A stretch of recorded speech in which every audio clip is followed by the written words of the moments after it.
Bien, si vous regardez cette vidéo, c'est soit que vous venez de la précédente, soit que l'algo vous l'a recommandé. Si vous êtes là sur simple recommandation de l'algo, sachez que cette vidéo fait partie d'une série. Et comme il y a énormément de choses à dire, je vais éviter les redites, donc si j'ai l'air de passer un peu vite sur un truc ou de considérer que vous le savez déjà, c'est probablement parce que ça a été évoqué dans les épisodes précédents.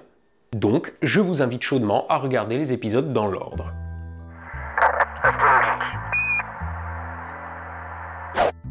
Reprenons. On a vu les différents types de pièces. Pour éviter de vous larguer dans la nature, je vais vous montrer comment s'en servir intelligemment pour assembler un vaisseau capable de descendre à la surface de la Lune et de rentrer ensuite sur Kerbin. Le vaisseau que l'on va concevoir maintenant est déjà relativement complexe. Ça va me permettre de vous montrer un bon nombre d'astuces de construction pour que vous ayez un bon bagage de départ pour créer les vôtres. Évidemment, les pièces présentes ici ne sont pas disponibles au début du mode carrière. Le but sera donc de faire avec les moyens du bord et les pièces disponibles pour aller toujours plus loin ou de jouer en mode sandbox. Dans KSP, on construit un vaisseau à l'envers. Comprenez par là qu'on commence par la fin. On va commencer par assembler le vaisseau tel qu'il sera lors de sa dernière phase de vol, à savoir son retour dans l'atmosphère. Pourquoi on fait comme ça? Parce qu'une fois que vous savez combien pèse ce truc et quelle taille il fait, ça sera plus simple de lui mettre un moteur adapté. Et une fois motorisé, on pourra se demander quoi mettre comme étage pour soulever tout ce truc-là, etc. Bref, une démo vaut mieux que 1000 mots. On va pas faire de rendez-vous orbital à la Apollo. À la place, on va faire une sorte de descente à la russe. Kerbin et la Lune sont plus petites que la Terre et la Lune, donc les fusées peuvent se permettre d'être plus petites et d'emporter moins de carburant.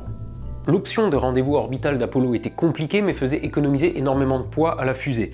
Alors la méthode russe impliquait aussi un rendez-vous orbital, mais pour les tâches de descente, vous allez voir, c'est différent, c'était moins optimal, mais plus simple.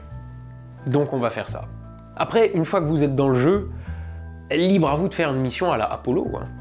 Commençons par le module de commande Mark III qui va emporter un pilote, un ingénieur et un scientifique, qui seront Gebedia, Bill et Bob, les 3 Kerbal de base.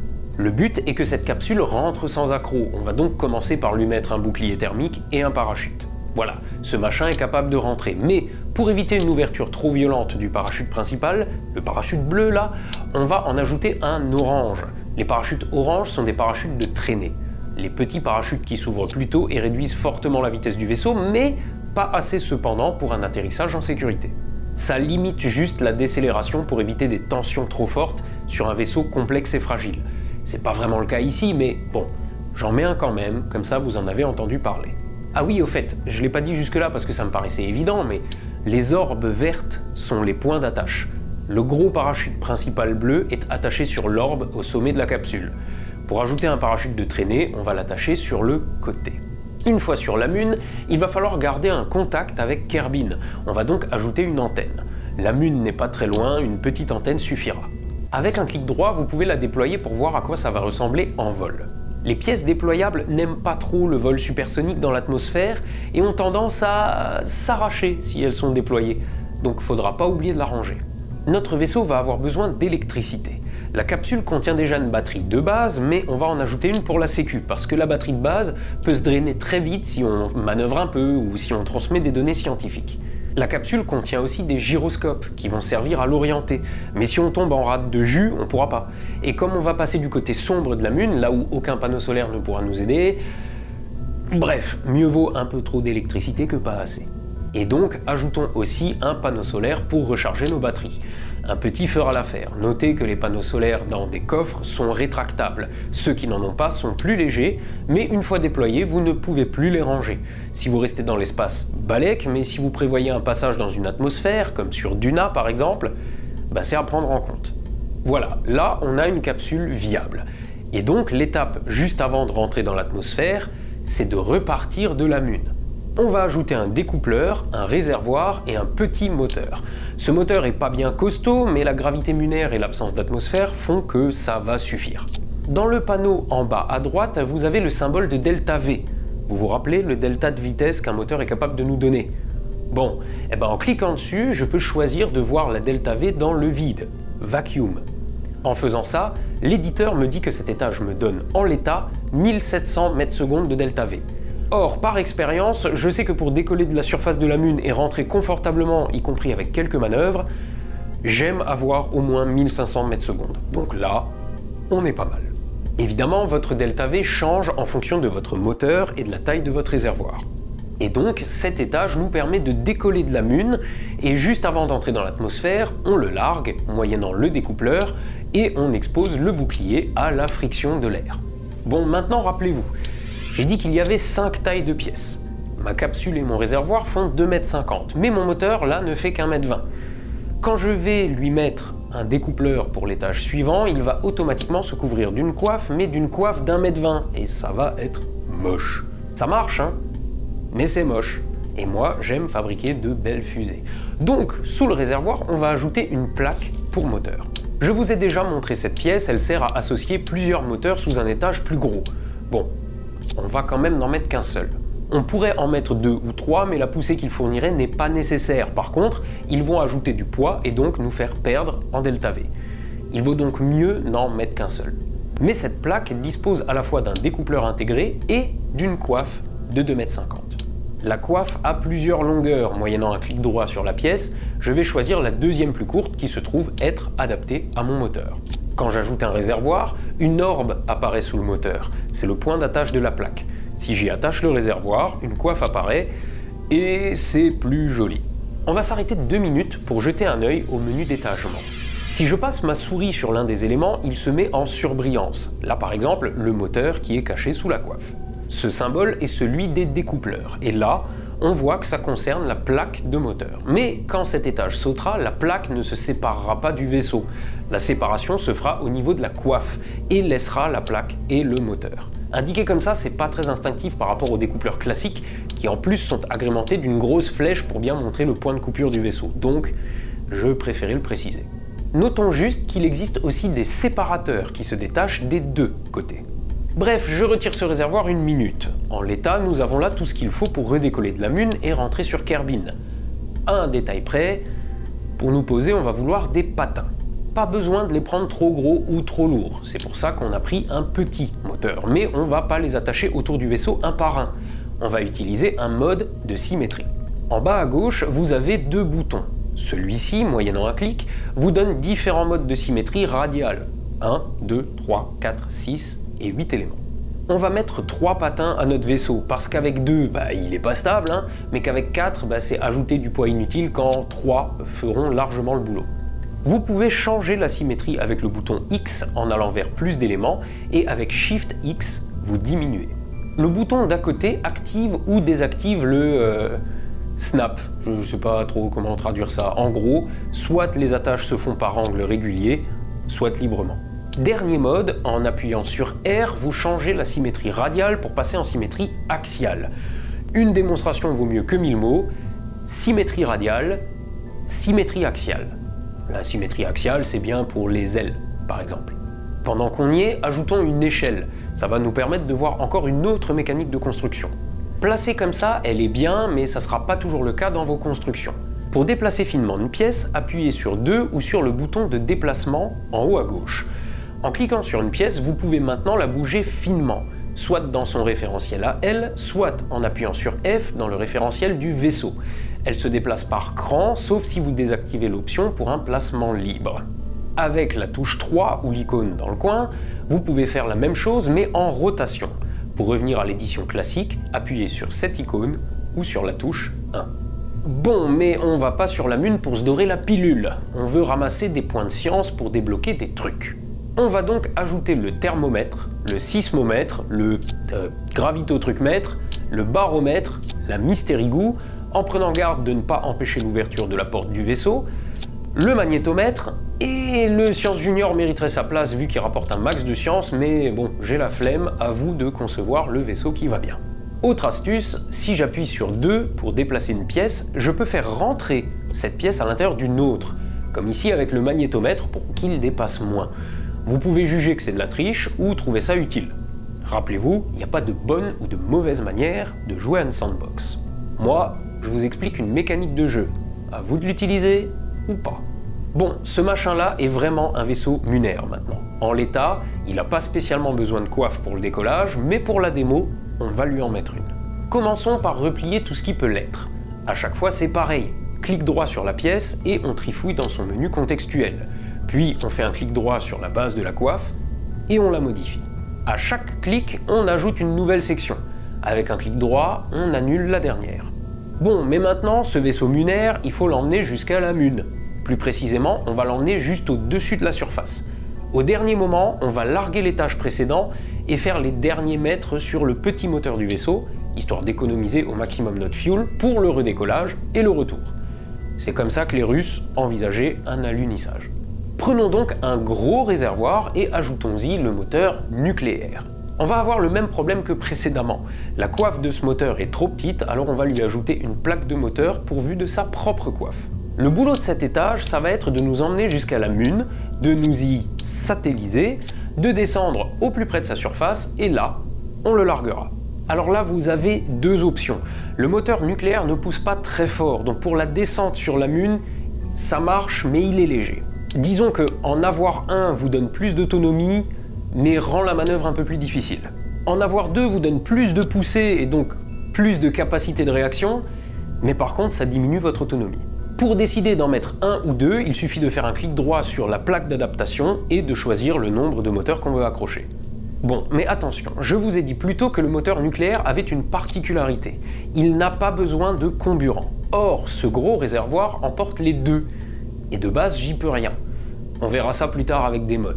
Mais si j'emporte du comburant, ça va juste me faire un poids mort inutile qui va réduire ma delta V. Donc je fais un clic droit sur le réservoir, qui en fait en contient deux, carburant et comburant, et je vide le réservoir de comburant, d'oxygène donc. Ce faisant, je gagne presque 100% de delta V sur cet étage-là. On verra plus tard comment, avec un mode, on peut choisir de remplir ce réservoir vide avec du carburant et augmenter ainsi encore notre autonomie. Bon, pour la construction de ma fusée, je commence à être un peu près du sol. Si je sélectionne la pièce maîtresse de mon vaisseau, celle avec laquelle j'ai commencé la construction, je peux tout déplacer en une fois. Je clique dessus, je donne un coup de molette pour monter, et le tour est joué.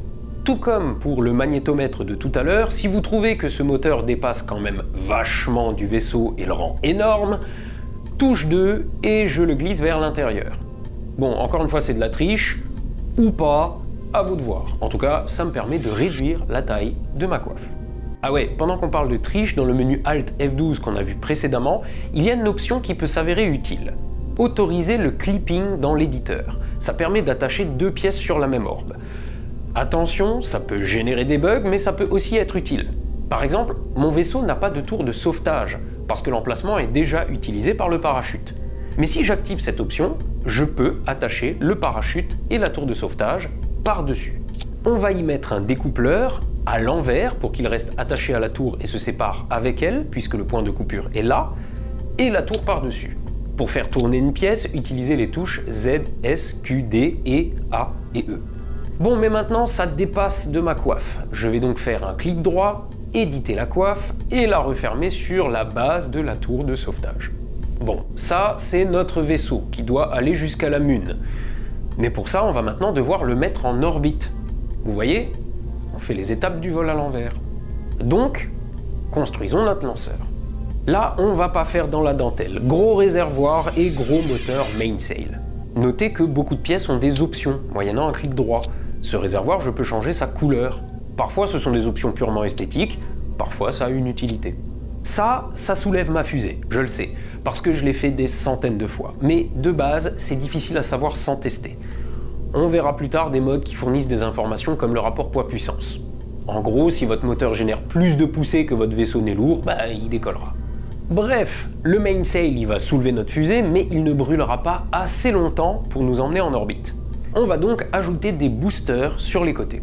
On peut simplement prendre un découpleur radial, le multiplier par 4 ou 6 et y accrocher des boosters à poudre, mais je préfère vous montrer une manière plus compliquée de faire qui nous permettra d'explorer d'autres fonctions de l'éditeur.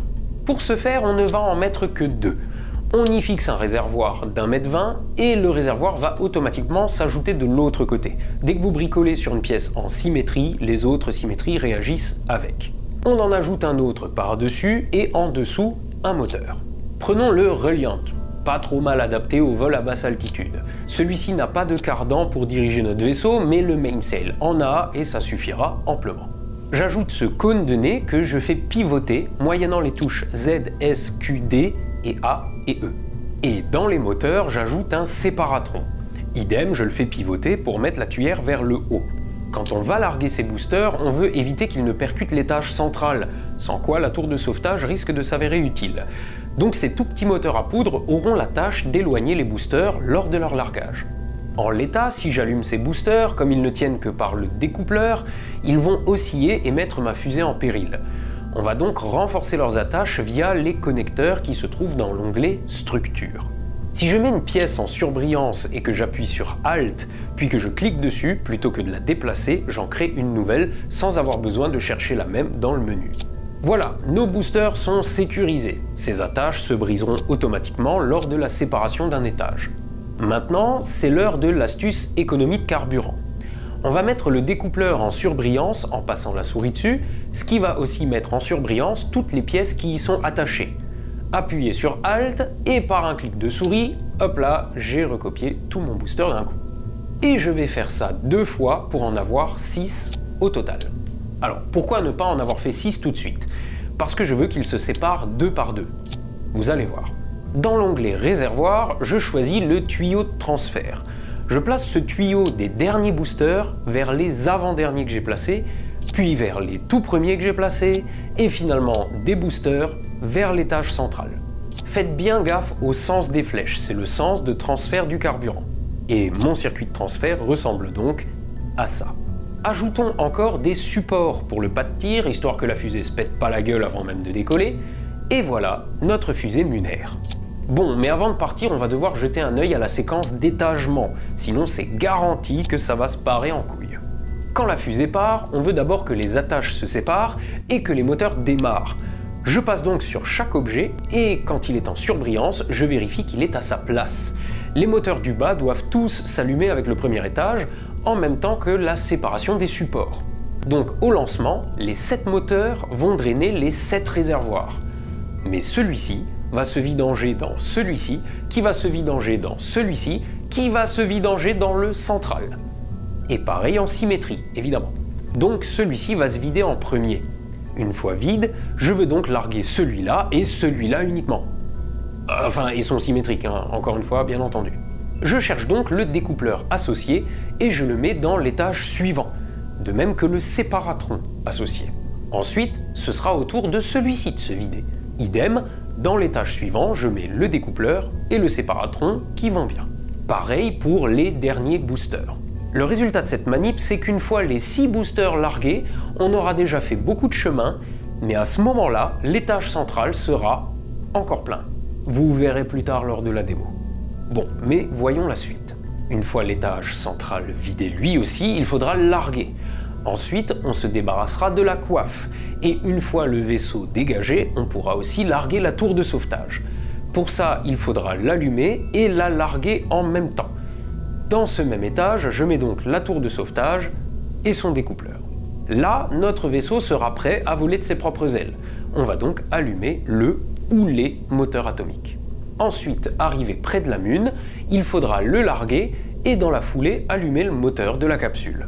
Avant de rentrer dans l'atmosphère, on larguera le dernier réservoir, puis on ouvrira le parachute de traînée et enfin le parachute principal. On a donc un total de 12 étapes. Si on n'avait pas vérifié ça, c'était sûr que rien n'allait marcher comme il faut. Et croyez-moi, vous allez oublier une paire de fois ou faire un truc de travers. C'est ça l'esprit du jeu, hein. Apprendre à bien faire les choses parce qu'on les a foirées avant et qu'on a compris pourquoi. Alors, si en plein vol vous vous rendez compte que votre séquence d'étagement est pas bonne, vous pouvez toujours déplacer les éléments d'un étage à l'autre. Mais je vous conseille de ne pas vous reposer là-dessus parce que l'erreur que vous avez corrigée ce coup-ci, elle s'enregistre pas dans le modèle de votre vaisseau. Donc la fois d'après, vous allez l'oublier, ça va recommencer et ça va mal finir. Donc pensez à faire les corrections dans le hangar et de sauvegarder. Bon, mais avant de partir, on va encore configurer des raccourcis. Si vous devez allumer ou éteindre un moteur en plein vol, pour quelque raison que ce soit, allez le chercher pour cliquer dessus et chercher l'option dans le menu en pleine situation d'urgence, c'est pas pratique. Donc des raccourcis clavier, c'est bien. C'est le menu des actions, ici en haut à gauche. Chacun de ces trucs a déjà un raccourci clavier. Par exemple, pour moi, les trains, c'est G, l'abandon de mission, c'est retour, ou les lumières, c'est L. Appuyer sur l'une de ces touches en vol va activer les pièces qui y sont associées de base. G va activer tous les trains du vaisseau, L, toutes les lumières. Mais ça, c'est les touches 1 à 0 du clavier, et on va s'en servir aussi. Déjà, commençons par l'abandon de mission. Aucun intérêt de filer une tour de sauvetage au Kerbal si elle marche pas et qu'elle sert juste à faire joli. Donc, rendons-la fonctionnelle. En cas de problème critique, en appuyant sur la touche retour, je veux qu'une série de choses se passent. Depuis ce menu, je peux sélectionner des pièces et choisir les actions que je veux voir réalisées. Au fait, si vous oubliez de le faire à la conception du vaisseau, ce menu aussi existe en vol. Bref, je sélectionne les moteurs et je demande leur coupure. Je fais ça pour tous les moteurs.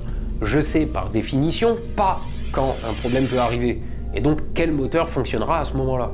Ensuite, je veux aussi larguer la coiffe et séparer la capsule du reste du vaisseau. Et pour finir, on active la tour de sauvetage et le parachute. Allez, pour le plaisir, petit test grandeur nature sur le pas de tir.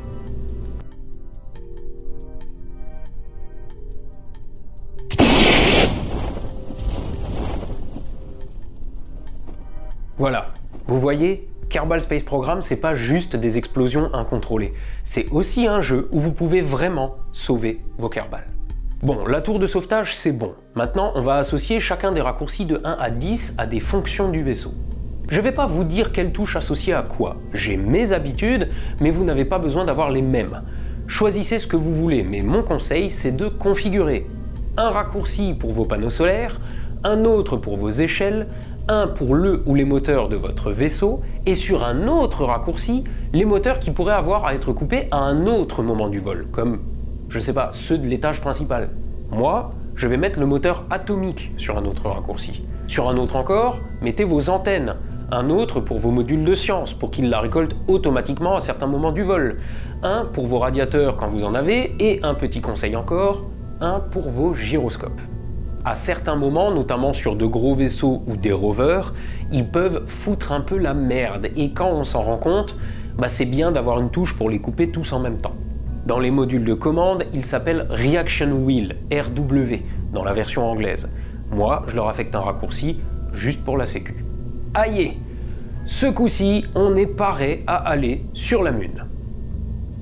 À un détail près. Vous avez le vaisseau, mais vous ne savez pas voler. Donc, avant le lancement, on va maintenant parler manœuvre orbitale.